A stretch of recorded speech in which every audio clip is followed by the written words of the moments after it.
Meu nome é Jorge, né? Sou professor, todos me conhecem. Nasci aqui em Santa Maria, sou filho natural mesmo de Santa Maria. E desde meus 11 anos, né, por incentivo, inclusive, de Dona Lucila, é que eu tenho participado das atividades da igreja. Né? Inicialmente na catequese, né, Dona Lucila, e depois aí os outros grupos, movimentos, Juventude, MEG, né, Antiga Cruzada, né? Eu sou um dos fundadores, em 87, com o padre Moacir, né? E fui coroinha por muitos anos. E depois aí eu envolvi na equipe de liturgia, na pastoral da juventude, fui para o seminário, aí os estudos, né? Sempre mais ainda na participação na diocese e tudo mais. Com a saída do padre Moacir, a Paixão de Cristo ela ressurge com um dos antigos participantes também, que foi Sandro, né? Que morava na época com o padre Moacir, tinha ido para Comaru, e ele chegou, conversou com o Dr. Mário na época, né? E aí o Dr. Mário deu apoio e me procurou e a gente se envolveu, né? E todo o peso sempre foi mais inicialmente comigo, porque Sandro, ele vinha só nos finais de semana, né? Ele morava em Comaru, trabalhava, tudo. E aí, todas as providências aqui quem realizava era eu, né? Ele tinha um programa na rádio, e aí as gravações a gente fazia quando eu chegava da faculdade, à noite.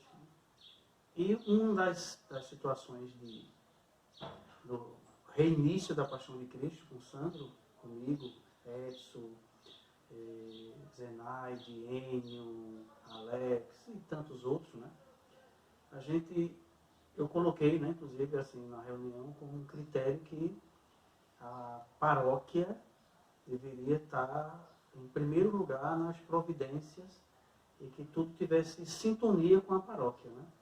Aí a gente abriu um espaço, sobretudo para os grupos, os movimentos, as pessoas que estavam participando, deixando o livro também para as outros jovens que quisessem, mas assim, a prioridade seria inicialmente dos que estavam frequentando a paróquia, né? Até porque mesmo antes de Sandro, na época ainda do padre Severino Corrêa, eu também, junto com Edson, Enio, Lico, Júlio César, a gente, Gabriel, né? A gente fez nas ruas também, com pouquíssimo recurso, né? Danda, que inclusive foi com Cristo, né? Mesmo nas improvisações, mas era a paróquia, né? E a gente quis manter esse laço e abrir espaço para a participação e frequência dos grupos, dos movimentos. E sempre deixando aquela mensagem de que a vida de Jesus é uma vida religiosa e que as pessoas pudessem se envolver, pudessem buscar ali os valores cristãos, né, e pudessem, acima de tudo, praticar toda a mensagem que Jesus deixou. Né? Nas minhas pesquisas, é importante deixar registrado, né? Claro que depois que for ler o livro vai ter mais detalhes, mas é o seguinte, a gente tem que pensar primeiramente o seguinte: antes de paróquia, Santa Maria foi uma capela, certo? E eu sempre li nos relatos, assim, das pesquisas pela internet principalmente, que se colocava uma data de 1876 sobre as missões de Padre Biapina, né? Aqui que construiu a primeira igrejinha, já numa época em que Santa Maria era uma fazenda, que inclusive nem tinha o nome de Santa Maria, era Carrapato, né? Só que eu consegui pegar muitos materiais, vou colocar isso no meu livro, a data é antes desta, né?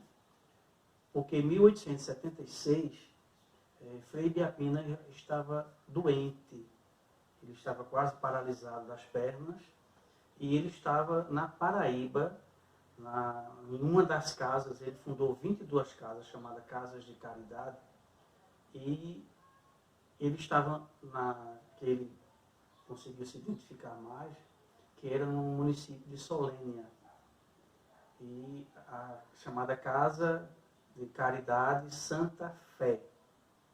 Então, este ano, que é dito na história de Santa Maria, nos vários escritos que você pesquisar pela internet, é um ano que realmente ele não pode estar correto, tá certo? Eu estou afirmando isso. É uma afirmação realmente pelos frutos da minha pesquisa.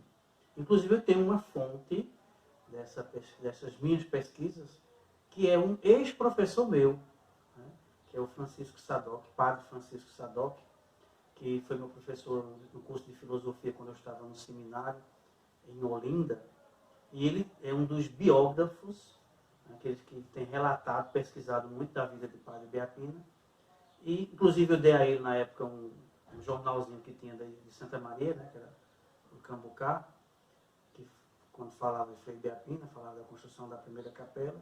Então, afirmo para todos que estão e que vão acompanhar, né? A construção da primeira capela em Santa Maria, que ainda era chamada Fazenda Carrapato, foi antes de 1876. Veja que a gente tem mais de 100 anos aí de história, né? Então, Santa Maria, religiosamente, começa com essa história das missões de Frei Biapina. Aí a gente vai ter outra trajetória, porque em 1910, né, até 1810, aliás, 1910, esta capela era atendida pelos padres, pelos missionários de Taquaritinga. Né? Porque Santa Maria, se você pesquisar na história, Santa Maria pertenceu a Taquaritinga até 1928. Depois de 1928, Santa Maria passou para Vertentes, distrito de Vertentes, para ser emancipada com a lei de 1963. Então, em 1910, foi criada a freguesia de São José de Surubim. Aí a capelinha daqui, né, já era Santa Maria, porque ela se torna distrito em 1895, né, e aí pertenceu a Taquaritinga, mas o aspecto religioso passou para Surubim.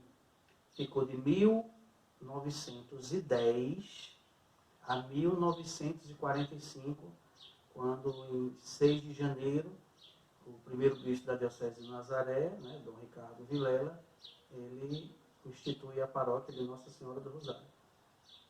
Então, a capela, né, foi uma capela que foi reformada, inclusive,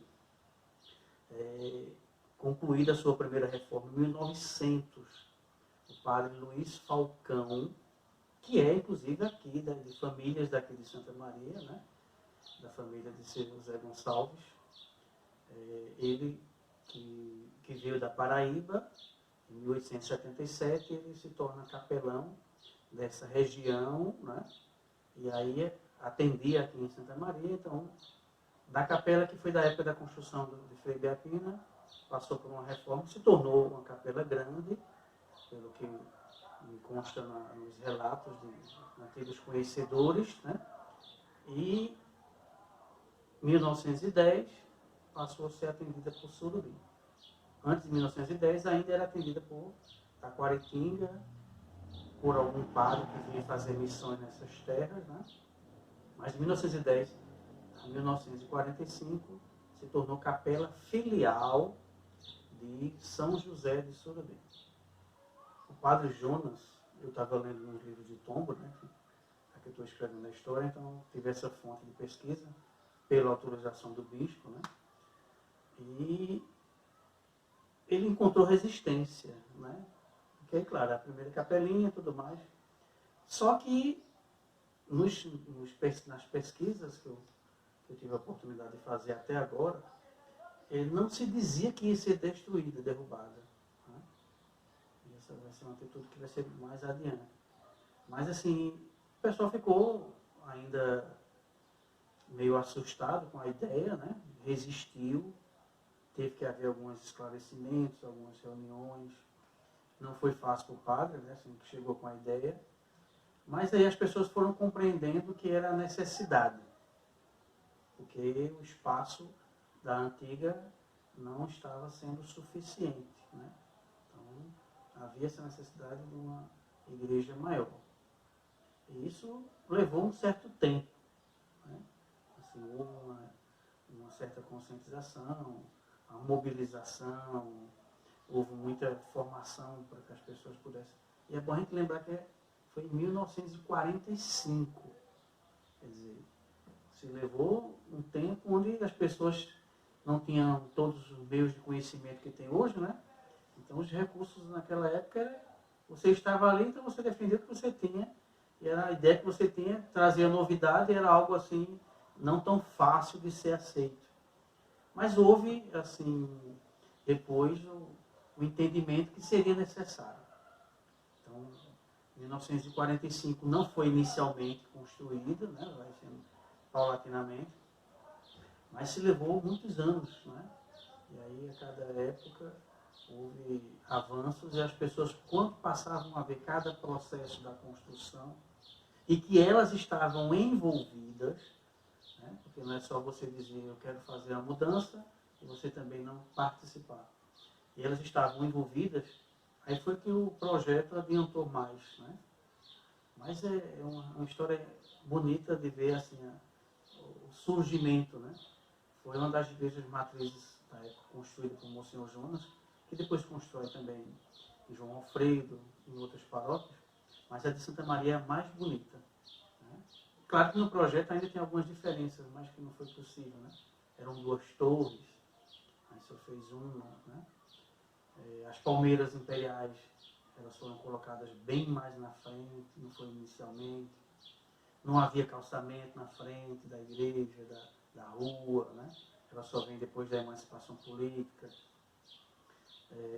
Aliás, o calçamento ele vem, inclusive, um pouco antes da emancipação política, né? Porque nós tivemos um filho de Santa Maria, seu Irineu Arruda, que era prefeito de Vertentes, como Santa Maria era distrito de Vertentes nessa época, então houve aí a construção do calçamento, então aí foi que se abraçou mais fortemente esse projeto da construção dessa nova igreja matriz. Né? Antes era capela, se tornou paróquia, mas aí veio a questão da matriz, a mãe, que aí havia as capelas. Né? Então aí tem que ser grande, no sentido de mostrar o acolhimento para que todas as outras que são as filhas, as capelas. Né? Então tem que ser uma obra monumental. E ela foi realmente bem desenhada, bem construída. Né? O Monsenhor Jonas, ele fala de algumas alterações. Poucas, né? Porque assim, a gente tinha Santa Maria ainda como distrito, mesmo crescendo, mas uma população ainda pequena, as condições para a época, condições ainda precárias. E como era uma obra que para a época foi grande, né? E ainda é grande, né? Se você vê de vários pontos, nós temos o maior prédio, o mais bonito, mais, assim, de certa forma, que chama a atenção, a Igreja Matriz. Né? Santa Maria não tem edifícios enormes, né? A gente tem esse templo que, comparado com todas as outras construções aqui da nossa cidade, ele ainda é o maior, mais esplendoroso, né? Mais bonito no sentido de ser tão grande, de ser tão diferente. Né? Então houve, pelos algumas fontes que eu dei uma pesquisada, uma lida, algumas alterações, mas não foram muitas. A da torre, né, ela aconteceu assim, de uma forma quando se viu que o andamento estava adiantado e que não ia haver tempo, né, até porque o Monsenhor Jonas ele passou 7 anos, e aí a igreja não havia nem concluída toda, tá certo? Porque aí, nesta época do Monsenhor, houve uma questão forte politicamente, que aí o leva a ser transferido, né? Então, aí, como ele não deu esse procedimento, então houve algumas alterações com os outros padres que foram vindo. Aí o reboco, a pintura, o teto, né? Foram sendo etapas que foram sendo colocadas e que foram sendo adaptadas, né? Para as realidades, para as circunstâncias da época. Acredito que eu vi a planta há muitos anos, mas estava tão um material tão deteriorado que não deu para identificar. Confesso que eu ainda tenho assim guardado comigo a maneira como pegava a planta, né? Aquele papel, tem um nomezinho específico, esqueci agora. E se faz planta realmente, né? E era dobrável, era grande. Eu lembro quando eu trabalhei uma época ajudando Dona Lucila na secretaria paroquial, e como havia muitos materiais antigos, né? Era uma secretariazinha pequena, um armário, então tinha muita coisa. De vez em quando eu estava arrumando e via algumas coisas, na curiosidade eu olhava, e eu lembro de ter visto, mas aí depois do fim, não sei qual levou, não deu para identificar realmente, mas que foi planejado, né? Isso é colocado no sentido de que as pessoas tomem consciência que não foi improvisado, né? Foi pensado. É louvável inicialmente o trabalho braçal, né? Que é o mais pesado mesmo. Se você pegar a foto antiga de Santa Maria, toda essa rua já próximo ali, já onde começa a Tenente Galdino, e mais na frente, né, eram muitas pedras. Então houve a circunstância de irem quebrando, né, as pedras, então os trabalhos pesados, o povo colaborou bastante, né? Depois é que havia algumas famílias já tradicionais, algumas que ainda continuam hoje, né? Algumas famílias que sempre ajudaram no sustento de alguma forma, de algum evento, da igreja, da paróquia, e que também deram suas parcelas de contribuições, né? A gente tem, por exemplo, a família João Davi, que também, à época, o pai do próprio desembargador, hoje, o Dr. João Davi de Souza, filho, né? O seu pai, ele participava de um grupo religioso, que era a Sociedade São Vicente de Paulo, que é chamado Vicentino, que existia nesta época, né? Porque quando Santa Maria se torna paróquia, em 1945, há citação de 3 grupos que são colunas, né, como o senhor Jonas ele relata, que é os vicentinos, né, a Sociedade São Vicente de Paulo, que já existia há algum tempo, o apostolado da oração, que já tem sido formado desde a época de 1922, com o padre Surubim, e a Cruzada Eucarística, que hoje a gente chama de MEG, né? Movimento Eucarístico Jovem. Então esses 3 grupos religiosos existiam. Aí depois o senhor cria a Associação de Maria, né? Mas esses eram os 3 grupos fortes que existiam. Então participavam ativamente também. E os cristãos, né?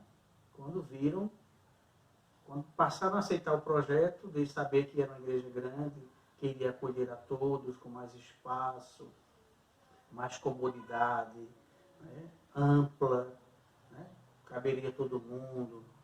Aí a comunidade pegava no pesado, né, cada um tinha como se fosse uma meta, pelo que os antigos me disseram, pegar após a missa, para dizer, então, cada um pega 5 tijolos, 10 tijolos, né? E olha que eram tijolos grandes, né? A gente vê o modelo que eu vi assim, não era aqueles tijolos que a gente tem hoje, não, eram grandes mesmo. E foram ajudando, né? Então houve essa colaboração comunitária. Há uma situação, a fundação da paróquia é em 6 de janeiro, que é a festa de Reis, né? Que é uma festa que já é mais de 100 anos, é uma centenária, embora inicialmente ela não tenha surgido num sentido totalmente religioso, tá certo? Totalmente. Tinha um aspecto religioso, não estou dizendo que não tem, mas o social falava mais alto. Isso ainda hoje a gente percebe na festa de Reis, como você dizer o mais social, o religioso, né? O pessoal participa mais do aspecto social, chamado mundano, né? Então, na criação da paróquia, 6 de janeiro de 1945, continuava tendo a festa de Reis, a igreja estava celebrando a sua implantação da paróquia aqui.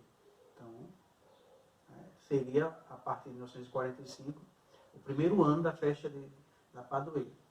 E era uma festa participativa, por muito tempo, religiosamente, mas que houve, em certas circunstâncias, também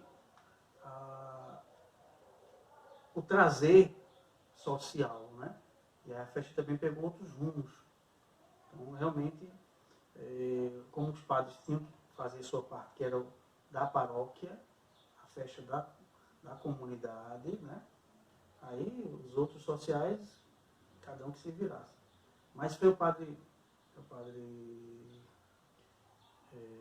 Lucena, Antônio Lucena, que eu lembro que fortemente, com muita resistência, né, ele foi firme em dizer, não, 9 noites com atrações totalmente religiosas, de grupos, de louvores, de oração, de espiritualidade, que as pessoas venham para a igreja e venham só buscar a palavra de Deus. Não tem outras preocupações. Terminado depois o social que cada um se vive, tem outros dias. Então, o primeiro ano foi difícil, né? Houve muita resistência, sobretudo no aspecto político, no aspecto dos governantes, no aspecto dos comerciantes, né? Porque o público religioso é um. O público de festas tradicionais, sociais, é bem outro, né? Então, de certa forma, um perde e outro ganha. E aí houve essa abordagem aí para ser a festa da padroeira, a festa só religiosa. E que foi uma conquista, né? Tem que ser bem registrado. Não foi fácil, volto a dizer, foi uma conquista. É uma das pouquíssimas paróquias que eu tenho conhecimento, em termos da Diocese de Nazaré, onde eu tenho mais contato, né? Onde o que prevalece é a questão da comunidade religiosa. Se nós pegarmos, vamos ver como paróquia, né? Como capela ainda não, como paróquia. Monsenhor, que foi, que assumiu em 31 de janeiro de 1945, né? Porque o bispo Dom Ricardo Vilela, quando chegou, deixou o padre Luiz Gonzaga ainda por um mês, né? Então, Monsenhor Jonas, 7 anos, a construção da Igreja Matriz, um marco que a gente não pode deixar de registrar, né?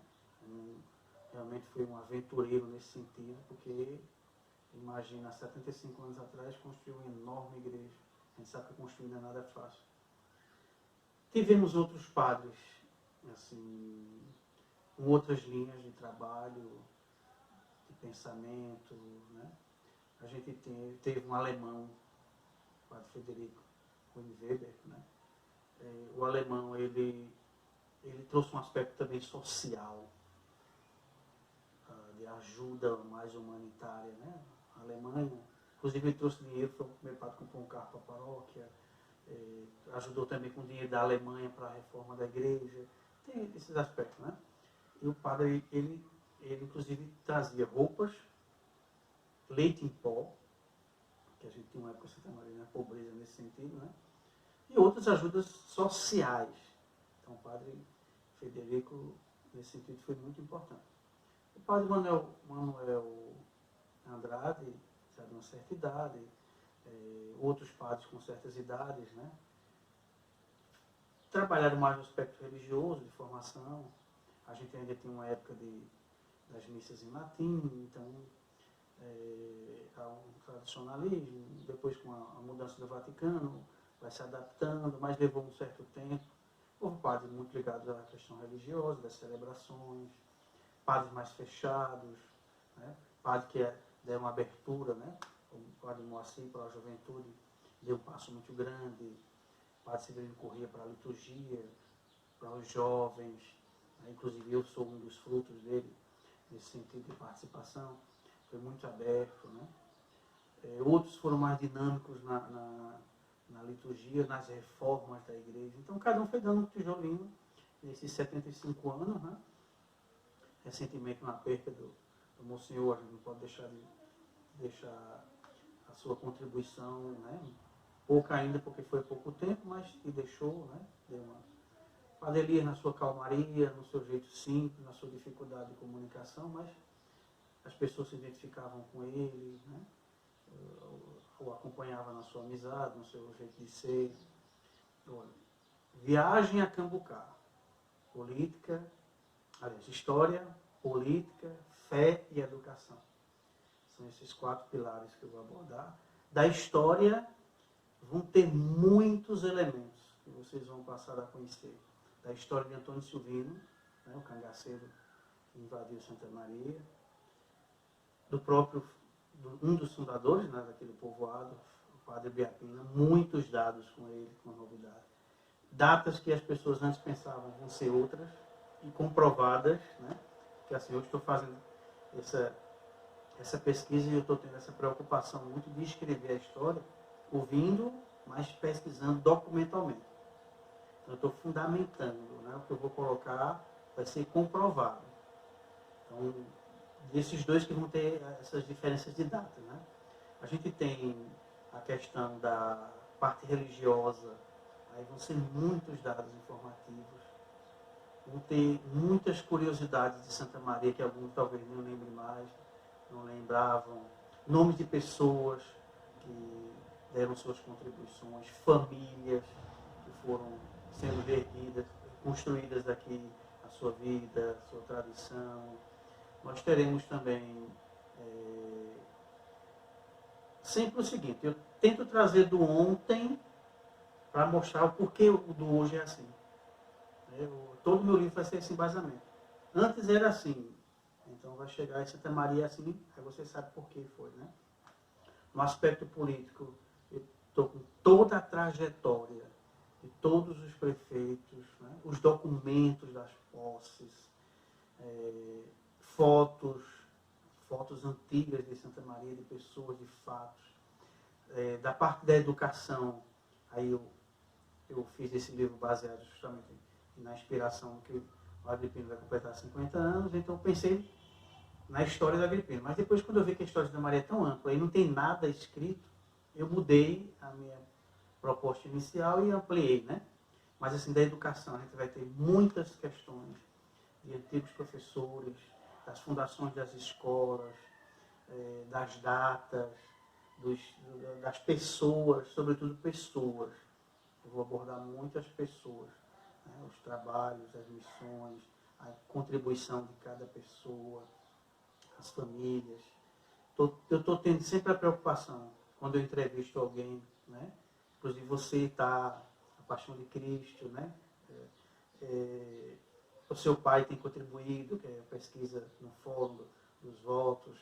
Então, tem muita gente que tem ajudado bastante. Eu tenho sido muito grato, tenho ficado muito feliz, porque a cada porta que eu bato, eu penso que vai ser uma coisa 10 vezes mais do que eu esperava, né? Então, o pessoal de Santa Maria está compreendendo bastante a importância do que vai ser este livro. E eu estou muito feliz porque aí já tenho 340 páginas escritas, né? Para vocês terem uma ideia de como está sendo abrangente. Não quero me estender mais, porque daria para me estender, né? Mas a gente tem que ter um limite. Como é bonita a nossa história, minha gente. Santa Maria tem muita coisa a contribuir para a história do Brasil. Inclusive, eu boto na parte dos capítulos da história do Brasil, da história de Pernambuco. Nós fazemos parte do Estado, nós fazemos parte do país, né? Então, viagem a Cambucá, eu trago do ontem, vou trazendo Santa Maria e chego ao hoje. Todos estarão convidados, a gente vai ter o lançamento, se Deus quiser. A gente espera passar essa pandemia, né? A gente já tem algumas novidades, algumas ideias que talvez o mundo está avançando, que, né, vai sendo normalizado. Mas se Deus quiser vai dar certo, né? E 2021, no cinquentenário da Escola Professor Agripino de Almeida, aí com Santa Maria já nos seus 57 anos de emancipação, né? A gente vai ter esse livro mostrando essa nossa história. Eu quero inicialmente parabenizar a iniciativa, né? 75 anos é boldas, é data comemorativa, né? Eu lembro que quando eu era seminarista, Dona Lucila, falecida madre, né? Ela tem recordação, eu ainda sou frustrado hoje por conta disso.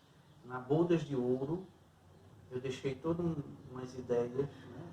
Eu estava no Paraná na época, e eu deixei as ideias, e minha gente, olha a data festiva, vamos comemorar bonito.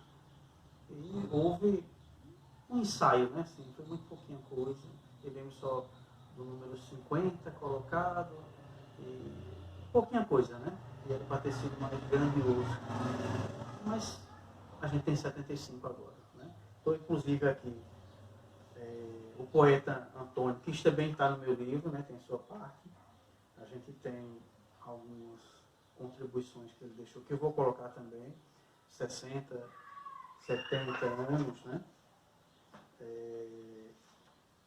E a história, minha gente, a gente precisa sempre se resgatando, né? Porque é a nossa vida. Se a gente não sabe quem é, a gente não vai saber o que a gente vai querer ser, né?